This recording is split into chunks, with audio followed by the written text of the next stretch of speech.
Uma vlogs and stories. Hello అండి, అందరికీ welcome back to my channel. అందరు ఎలా ఉన్నారో కమెంట్స్లో చెప్పండి. నేనైతే చాలా చాలా బాగున్నాను.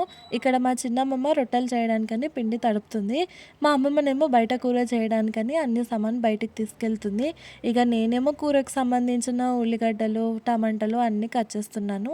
ఈరోజు మా ఇంట్లో పెద్దగా స్పెషల్ అంటూ ఏం లేదు, జస్ట్ రొట్టెలు, గోకరకాయ కూర. నాకు గోకరకాయ అంటే అస్సలు నచ్చదు. మా సైడ్ ఏమో చాలా వరకు మేము చోలకాయనే అంటాము. చిన్నప్పటి నుంచి కూడా నేను ఆ కూర తినను అస్సలు.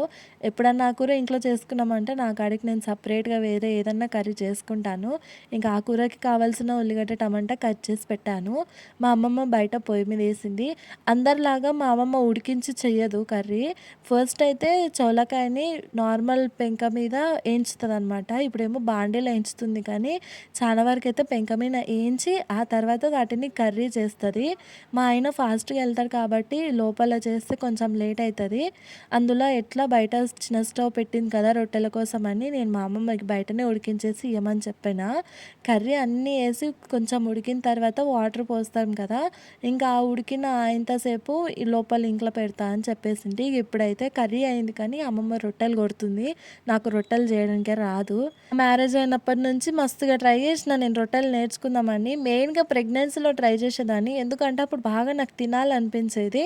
ట్రై చేస్తుంటే వదిలేస్తుంటే అలానే ఇప్పటికీ చాలా సార్లు అయింది. మొదలెడుతున్నా ఆపేస్తున్నా, కానీ పూర్తిగా మాత్రం ఎప్పుడు నేర్చుకోలేదు. ఇంకా నా చింతల్లి కొద్దిసేపు రొట్టెలు కొట్టింది. ఇక ఆ తర్వాత అందరం ఫ్రెష్ అప్ అయ్యి ఈరోజు బయటికి వెళ్తున్నాము. ఎందుకంటే మా అమ్మమ్మవి స్పెట్స్ పాడైపోయినాయి, అంటే కనిపించట్లేదంట చాలా క్లియర్గా.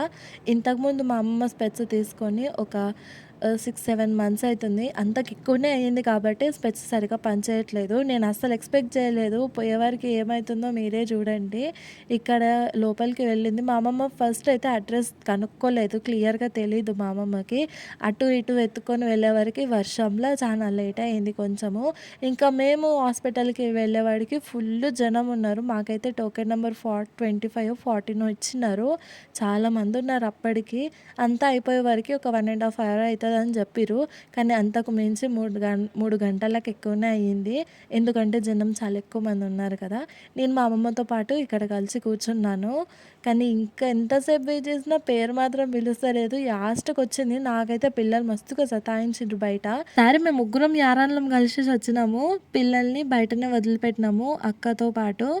ఇంకా మా తోటి కోడలు కూడా ఉంది. లోపలికి నేను మా అమ్మమ్మ కలిసి వచ్చినాము. ఇక్కడ అమ్మమ్మకి ఐస్ సైట్ ఎంత ఉందా అన్నట్టుగా చెక్ చేస్తున్నారు. నా వరకు మా అమ్మమ్మకి దగ్గర చూపు కనిపించదు, దూరం చూపు కనిపించదు. ఎంత పెద్ద అక్షరాలు ఉన్నా కానీ చూపు మాత్రం క్లియర్ గా ఉండదు. అనుకోకుండా నేను కూడా చూయించేసుకున్నాను. అక్కడ అయిపోయిన తర్వాత స్పెట్స్ 3 daysకి వస్తాయని చెప్పారు. సరే అని అక్కడ ఆర్డర్ ఇచ్చేసి ఇంకా ఇటైతే వచ్చేసినాము షాపింగ్ మాల్కి.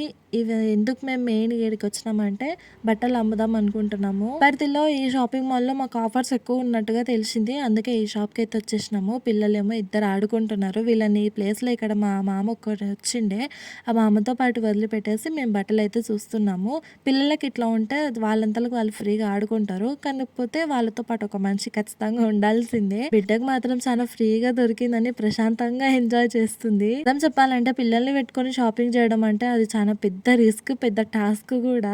ఇక్కడైతే మేము శారీస్ చూస్తున్నాము. చీరలు చూసే టైంలోనే మాకు తెలిసిన ఒక ఆమె, మా ఊరామె కనిపిస్తే నేను ఆమెతోనే మాట్లాడుతున్నాను. నా ఆపోజిట్ లో నిలబడిండే కదా తనే అనమాట. ఎప్పుడో చిన్నప్పుడు చూసిన తనని మళ్ళీ ఇప్పుడు చూసే వరకు ఆమెనా కాదా అనుకున్నాను. కానీ లాస్ట్ కి అయితే గుర్తుపట్టి నేనే పలకరించిన. నన్ను చూసి తను షాక్ అయిపోయింది.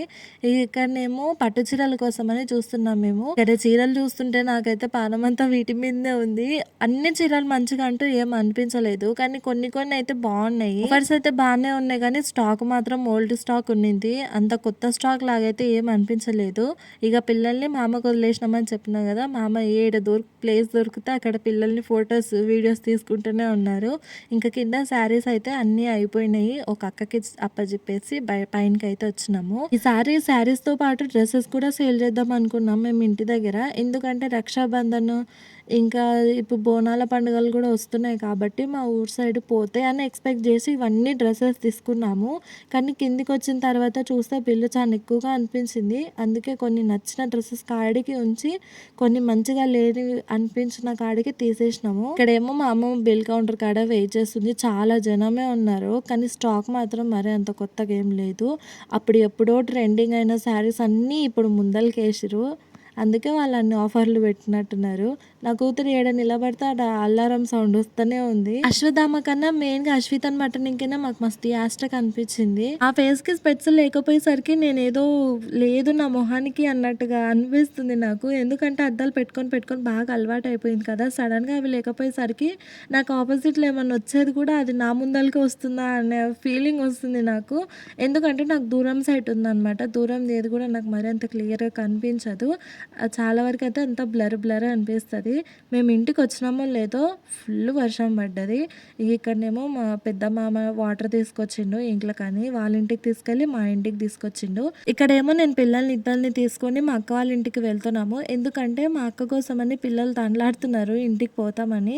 నేను దింపొద్దామని వెళ్తున్నాను. వెళ్ళి మళ్ళీ రిటర్న్ వచ్చేసిన. ఆడ వీడియో తీసుకుందాం అనుకున్నా, ఫోన్ తీసుకుపోయినా కానీ మర్చిపోయి వచ్చేసిన.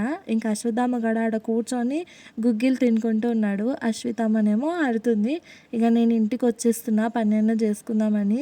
పిల్లలు ఇద్దరు లేకపోతే పని చాలా ఫాస్ట్గా చేసుకుంటాను నేను. ఒకవేళ ఇద్దరు కానీ ఉన్నారంటే నాకు అస్సలు నైట్ వరకు టైం పడుతుంది, కనీసం చేసే ఒక్క వంటకి కూడా. అశ్వత్థామ నాన్న కొంచెం చెప్తే వింటాడేమో కానీ పాప మరీ చిన్నది కదా, తనకేం అర్థం కాదు. నేను ఇంత మొత్తుకున్నా కూడా. ఇంకా ఇంట్లోకి అయితే వచ్చేసిన. ఇల్లంతా చెత్త చెత్తగా ఇక్కడ అక్కడనే ఉన్నాయి, అన్ని సదిరి పెట్టేసుకోవాలి. మేము తీసుకొచ్చిన శారీస్ మాత్రం ఇవే అనమాట. ఇవన్నీ శారీస్ ఇప్పుడు నేను చూపించేది ఇంతకుముందు ట్రెండ్ అయినవే, కానీ మేము చాలా లేట్గా తీసుకొచ్చినాము. ఆడ మేము వెతిన కాడికి దొరికిన చీరలు మాత్రం ఇవే. చాలా వరకు అయితే క్లాత్ బాగానే ఉంది. ఇప్పుడు నేను చూపించే శారీస్ అన్ని కూడా చాలా సాఫ్ట్ క్లాత్ లోనే ఉంటాయి.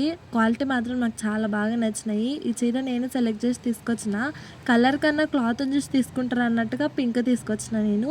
ఈ డ్రెస్సెస్ కూడా 3 పీస్ సెట్, క్వాలిటీ బాగున్నాయి. 1250 పడ్డది. ప్రైస్ చూస్తే ఏం అనిపించలేదు, కానీ నాకు ఇంటికి వచ్చిన తర్వాత 1250. అసలు నేను ఎంత కమ్ముకోవాలి అనేది అర్థం కాలేదు నాకు మా అమ్మమ్మకి. సేపు ఈ డ్రెస్సెస్ గురించి ఆలోచిస్తే అనవసరంగా తీసుకొచ్చినాం బట్టలు డ్రెస్సెస్ అనిపించింది. ఇంకా చీరలు మాత్రం ఇవే అనమాట. ఇంతేనండి ఇవాళ వీడియో. మళ్ళీ వ్లాగ్ లో కలుస్తాను. అప్పటి వరకు మన ఛానల్ ఎవరైనా సబ్స్క్రైబ్ చేయని వాళ్ళు ఉంటే చేసేసుకోండి. Follow for more videos. Bye bye.